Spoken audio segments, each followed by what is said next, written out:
continuar. Está grabando. Está grabando.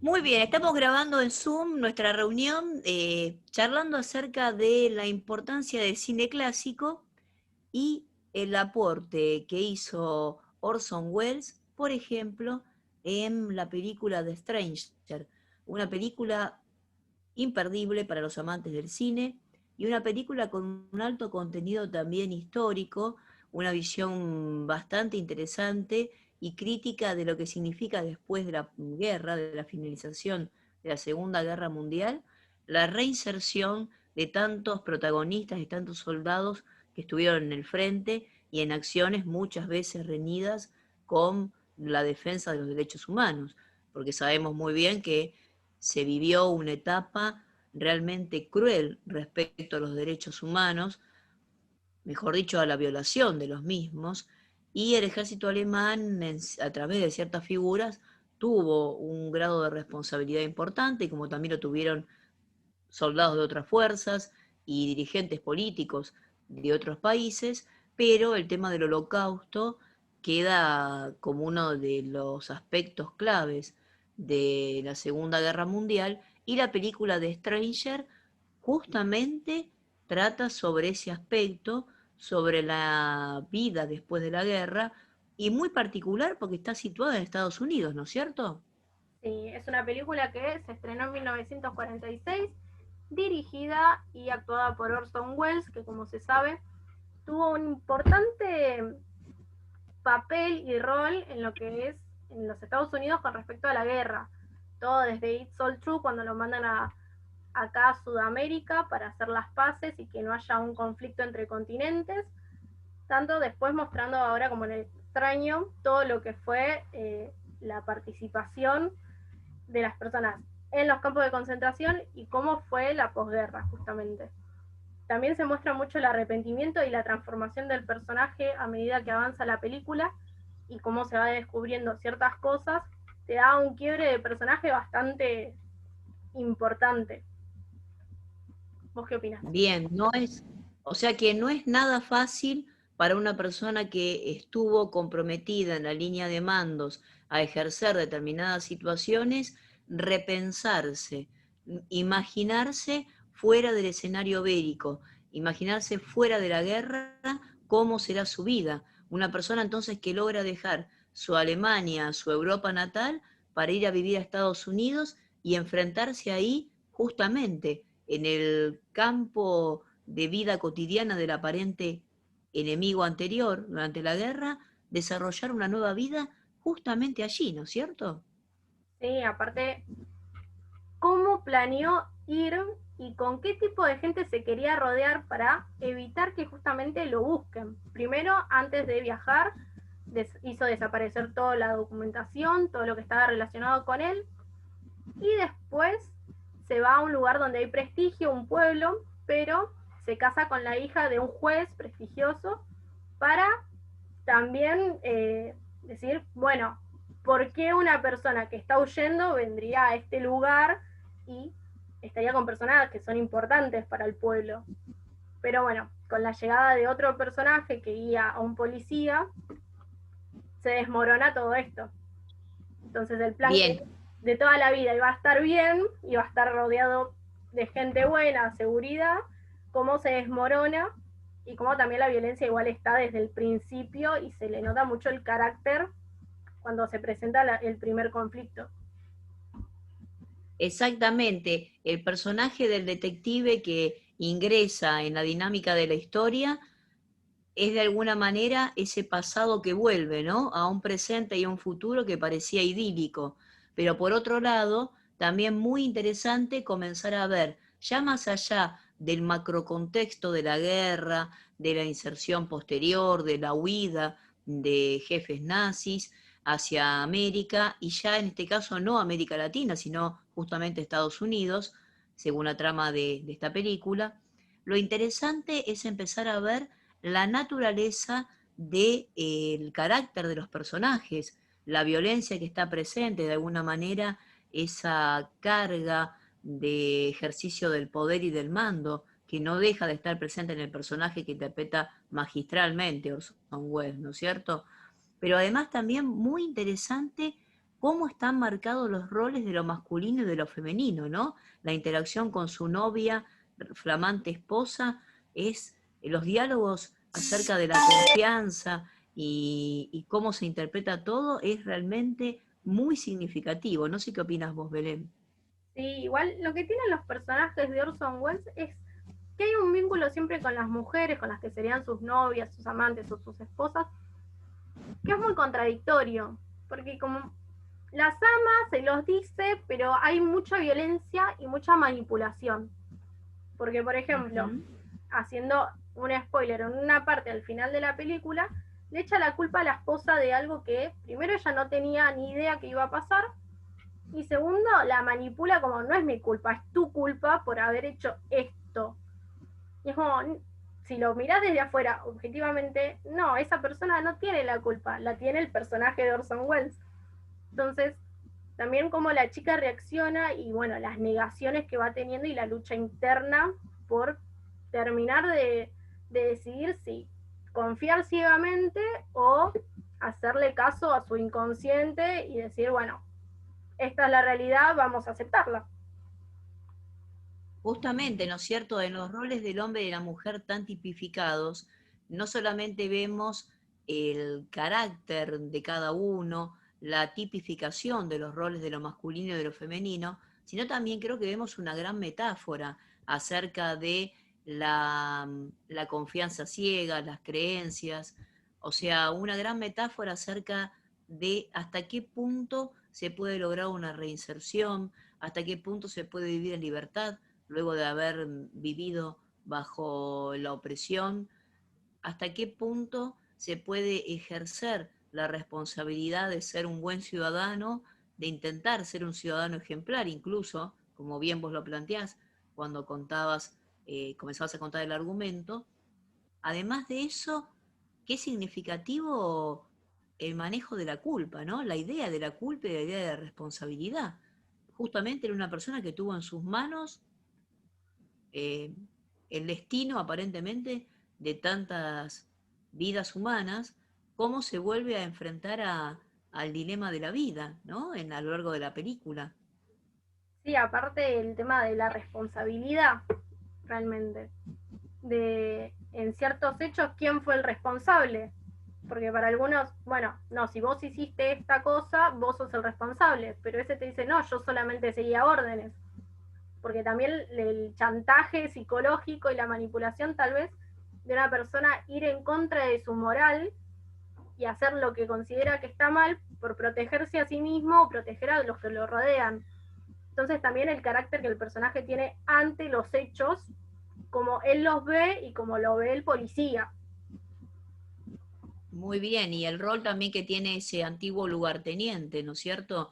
Que lo busca fielmente y que por otro lado ha cambiado. Entonces, la red de alianza, la red de solidaridad, la red de identificación se resignifica, porque ahora no es un coequiper que lo va a ayudar sin prejuicios morales, sino que justamente ese lugarteniente que vuelve es una persona que ha hecho una profunda transformación y que quiere ver la vida e interpretar lo que pasó, el pasado, de una manera distinta. Entonces, ahí el manejo de la culpa y la responsabilidad está como zanjado, pero en el personaje clave de Orson Welles, todo lo contrario, sigue actuando con la manipulación, ¿no es cierto? Y el chantaje. Sí, igual también este primer personaje que aparece y que tiene como consecuencia la llegada también de el oficial, es como, tiene un cambio porque te lo dice, pero cuando te lo dice, vos después comparás con el accionar que tiene y no coinciden, porque dice que es una persona religiosa, que cambió, que le debe a Dios, que quiere perdonar, que lo perdonen de sus pecados, pero acciona como accionaría en el pasado. Entonces no tiene esa coherencia entre lo que dice y lo que está haciendo realmente. Y en cambio Orson Welles Exacto. no, no muestra un cambio, sino que obviamente está ocultando todo bajo una fachada que no es nada que ver, que no hay un cambio realmente, sino que lo oculta para poder sobrevivir en ese ambiente nuevo y adaptarse. Porque nadie tenía nada malo para decir de él. Entonces, hasta el final. Exacto, Belén, y yo creo que también es una gran metáfora y una gran inquietud de lo que sentía la sociedad norteamericana y la sociedad mundial en ese momento, ¿no es cierto? Vos referiste muy bien que es una película realizada prácticamente ante la inminencia de la finalización del conflicto. Recordemos que la guerra finaliza en 1945. Por lo tanto, la sociedad norteamericana y la sociedad mundial se estaba preguntando hasta qué punto la transformación y la conversión será posible, hasta qué punto podrá haber realmente de nuevo libertad y no manipulación, hasta qué punto se podrá manejar el pasado, ¿no es cierto? Las responsabilidades, las culpas. Por eso creo que el dilema de Orson Welles se vuelve un planteo moral trascendente, no solo para hacer el conflicto del argumento de la película, magistral, el reloj, la torre, y no queremos dar más detalles, pero estamos hablando de una película clásica que quienes nos escuchan probablemente ya hayan visto, pero sin embargo que los invitamos, ¿no? Porque vale la pena volver a verla, a reverla, ¿no? Aparte, Orson Welles también, primero en la película incluso plantea, está bien, la sociedad, como vos decías, estaba sensible, esta película se estrenó en 1946, así que era muy pronto para hablar del tema, y más de una forma tan explícita, que incluso el personaje se plantea una tercera guerra. O sea, es como, acabas de salir de una guerra y vos tenés en una sala de cine un personaje que fue importante, o sea, que estuvo muy presente en los hechos que consideramos espantosos, que fue el genocidio, y que te plantea, sí, puede haber una tercera guerra en cualquier momento. Y aparte, bueno, obviamente Orson Welles fue un personaje que estuvo bastante peleado con lo que fue Estados Unidos y con lo que fueron las productoras, porque querían que cumpla todo lo que la productora quería, y él no, él se guiaba por su instinto, por lo que a él le parecía correcto, y también fue muy criticado por eso. Incluso se fue mucho tiempo a Europa porque no lo contrataban en Estados Unidos. Estaba también el problema de los Rompió de los Hollywood. ¿Qué? Rompió los cánones de la industria, no se adecuaba a ser un producto comercial. En su carácter de documentalista y en su carácter de realizador, consideraba que su mensaje debía ser más trascendente que simplemente realizar un producto cinematográfico de mercado para hacer un éxito de taquilla. Claro. Igual, por ejemplo, hubo muy pocos, creo que no hubo casi ninguna película de Orson Welles que realmente fuese un éxito en taquilla. Desde Citizen Kane, que fue sumamente saboteada, porque bueno, se basaba en una persona que en esa época, como lo ven en la película, era dueña de muchos medios de comunicación, evitó a toda costa que salga la película, no lo logró, pero no tuvo tanto impacto. Y bueno, después también en Estados Unidos, justamente en esta época, estaba el tema de negar trabajo a guionistas, directores, productores, actores que estuviesen relacionados con el comunismo. Entonces había muchísimos juicios para ver quién estaba de qué lado, para ver si conseguía trabajo o no. Entonces era mandar al frente a otro para que no te tomen en cuenta. Y tal vez no estabas ni relacionado, pero otro te nombró, bueno, ya, a juicio. Fue una época bastante Bien. complicada. Y justamente porque pensemos que más adelante se va a desatar en la sociedad norteamericana lo que conocemos como macartismo, una verdadera persecución ideológica muy notoria hacia quienes no se adecuaban al parámetro de un discurso único. Y aquí no estamos discutiendo los valores del patriotismo ni los valores de la democracia, sino que estamos de alguna manera tratando de analizar el porqué de una rigidez de la existencia de un único discurso. ¿Por qué no abrir a miradas críticas?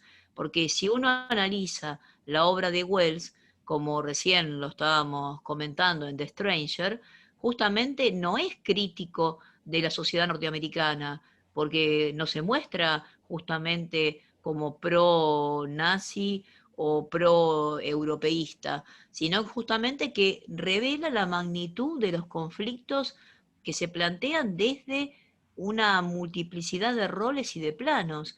Y yo creo que eso es lo que no se permitía en la sociedad norteamericana de la época, mostrar cierta empatía o mostrar una mirada abarcativa. Fuimos los vencedores, debemos mostrar solo el éxito y debemos exaltar solo los héroes. Y eso creo que también fue una prédica muy fuerte, quizás necesaria para una sociedad que venía de 6 años de guerra, mejor dicho, un poquito menos, porque Estados Unidos está en el 41, ¿no? Pero realmente muy significativo. También de esa época John Huston, ¿no? Los grandes del cine fueron compelidos, no invitados, fueron compelidos a participar de la causa cinematográfica patriótica, ¿no? De lucha contra el nazismo. Entonces, creo que Wells, con una mirada crítica, se planta en una crítica, pero no en una crítica fanática, sino en una crítica racional, pensante. Sí, realmente sí. Aparte, bueno, Orson Welles siempre fue muy de ir en contra de todo, así que no era mucha sorpresa ver películas. Ahora que conocemos más de la historia con mucha distancia y ya analizás todas las obras de forma más objetiva y obviamente teniendo en cuenta el bagaje cultural que tenía él y también la edad que tenía, cómo comenzó, fue un ¿cómo se dice? Un prodigio, ahí está. A los 16 años ya estaba en una empresa muy importante teatral en Irlanda, si no me equivoco. Eso estoy en duda, así que lo dejo entre paréntesis.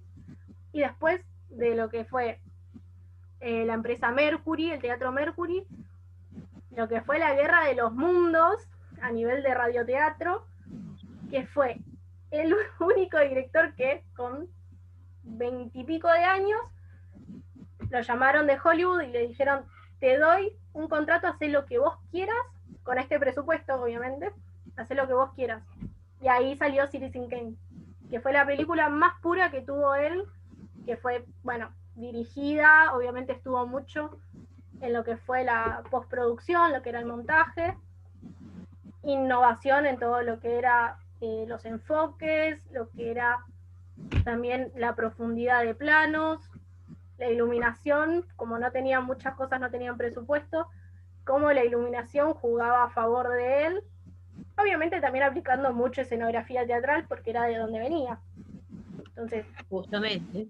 todo eso nos llevó a ser a alguien que ahora admiramos y que decimos, mirá, buenísimo lo que hizo, pero para la época él incluso tuvo que trabajar muchísimo para producir películas suyas. Y creo que es de alguna manera una constante, ¿no es cierto?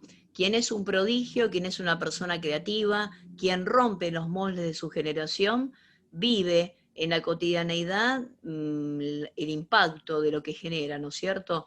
La dureza de tener que enfrentar un poder constituido, sea en el mundo de la ciencia, en el mundo del cine, en la producción teatral, en la política de los medios de comunicación, plantear verdades o plantear situaciones que no son las habituales, o sea, la transgresión, la creación, el horizonte de ir más allá, siempre es un desafío. Y el desafío cuesta, pero sin embargo, es esa misma lucha y ese mismo desafío lo que permite emerger a los grandes creadores. Sin dudas, Belén, un placer disfrutar este ratito de charla con vos y despuntar nuestro vicio por el cine, nuestro amor por el séptimo arte y nuestra mirada mm, entre crítica e introductoria de este gran personaje que es Orson Welles. Bueno, desde el Comité de Cultura del Club de Leones te queremos agradecer tu participación, una gran amiga y esperemos que seas una eximia colaboradora de aquí del grupo. Gracias a vos, Marian, por siempre tenerme en cuenta.